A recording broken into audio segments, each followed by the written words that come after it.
খারাপ নারী চেনার ৩টি উপায় রয়েছে। আমাদের সমাজে খারাপ কিছু নারী রয়েছে, আবার ভালো কিছু নারী রয়েছে। হাতের ৫টা আঙ্গুল কিন্তু কখনোই সমান হয় না, ঠিক তেমনি সব মেয়েরাও একরকম হয় না। কিছু খারাপ মেয়ে থাকলে কিছু ভালো মেয়েও আছে, আর এইটাই তো স্বাভাবিক। কিছু কিছু নারী আছে যারা খুব বাজে স্বভাবের হয়ে থাকে, বাজে ধরনের হয়ে থাকে। আর এই বাজে বা খারাপ নারীদের কাছ থেকে নিজেদেরকে যত দূরে রাখা সম্ভব তত আপনার নিজের মঙ্গল।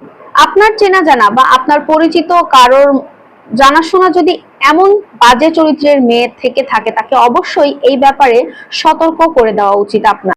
এই ৩টি জিনিসের মাধ্যমে আপনি খুব সহজে বুঝতে পারবেন যে এই মেয়েটার মধ্যে বাজে জিনিস রয়েছে বা এই মেয়েটা খারাপ চরিত্র। ১ নম্বর পয়েন্ট হচ্ছে, যে নারীর খারাপ স্বভাবের হয়ে থাকে, বাজে হয়ে থাকে, সেই নারী কথা বলার সময় তার কথার মধ্যে কোনো লজ্জাবোধ থাকে না।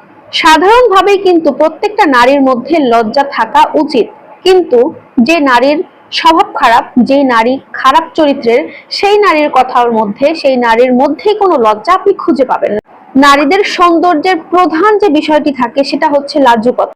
এখন আপনার চেনা জানা বা আপনার সাথে যদি এমন কোনো মেয়ে থাকে যে আপনার সাথে কথা বলছে একদম নির্বিঘ্নে, কোনো লজ্জা বোধ কাজ করছে না, তার মধ্যে কোনো লাজুকতা নেই, আপনাকে তাহলে বুঝে নিতে হবে এই মেয়েটা 100% খারাপ, তার মধ্যে কোনো লজ্জাবোধ নেই, সে খারাপ চরিত্রের বাজে স্বভাবের একটি মেয়ে।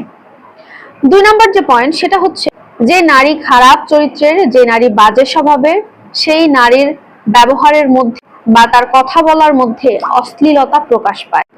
এমন অনেক মেয়ে আছে, আপনারা কথা বলার সময় খেয়াল করলে বুঝতে পারবেন, যারা কথা বলার মধ্যে অশ্লীল কথাবার্তা একটু বেশি বলার চেষ্টা করে বা সরাসরি তারা যৌনমূলক কোনো কথা বলার আগ্রহ দেখায়। এই লক্ষণটা যদি আপনি কোনো মেয়ের সাথে মেশার সময় বা কথা বলার সময় বুঝতে পারেন, তাহলে আপনি অনায়াসে বুঝে নিন ওই মেয়েটা বাজে স্বভাবের, ওই মেয়েটার চরিত্র খুবই খারাপ। ৩ নাম্বার পয়েন্ট হচ্ছে, যে মেয়েটা মধ্যরাতে আপনাকে কল করবে বা মেসেজ করবে।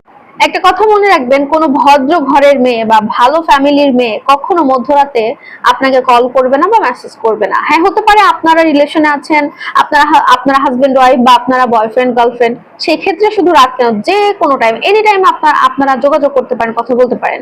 কিন্তু আপনার সাথে আমার পরিচয় হলো কিছুদিন হয়েছে, ৭ দিন বা ১ দিন ২ দিন এরকম, এখন সেরকম কোনো ফ্রেন্ডশিপ নাই, সেরকম কোনো কথাবার্তা নাই, আপনি মধ্যরাতে কল করছেন, আপনি হাই হ্যালো করছেন, মানে মেসেজ করছেন, তখন তো আপনাকে বুঝতে হবে, খুব সহজেই তো এটা বোঝার কথা যে মেয়েটা ভালো চরিত্রের নয়, বা তার ইন্টেনশন ভালো না, বা তার চরিত্র খারাপ, স্বভাবটা খারাপ। এই ৩টি উপায় আপনারা খুব সহজে বুঝতে পারবেন কোন মেয়েটি চরিত্রহীন বা তার খারাপ চরিত্র বা তার বাজে স্বভাব।